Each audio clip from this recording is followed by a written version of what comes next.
absolvo ad peccatis tuis.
Jerusalem, 1150.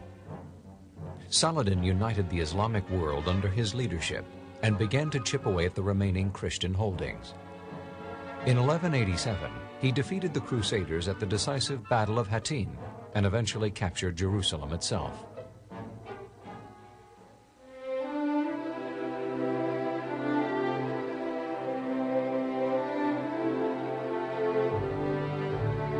When Christopher Columbus stepped ashore in the Americas on October 12, 1492, the scale of his discovery was more extraordinary than even he could imagine.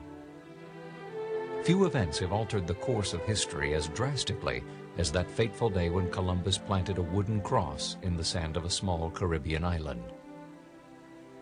But who was this man who discovered America?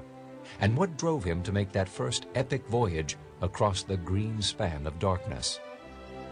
During his first voyage across the Atlantic, Christopher Columbus kept a daily logbook in which he kept a precise account of the expedition.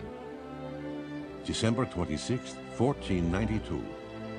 I hope to God that when I come back here from Castile, that I will find gold in such quantities that within 3 years the sovereigns will prepare for and undertake the reconquest of the Holy Land.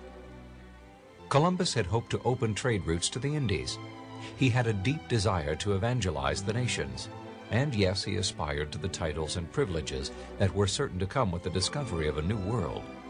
But more than anything else, he desired to find a means to subsidize a new crusade to free the Holy Land from the grips of the Muslim army.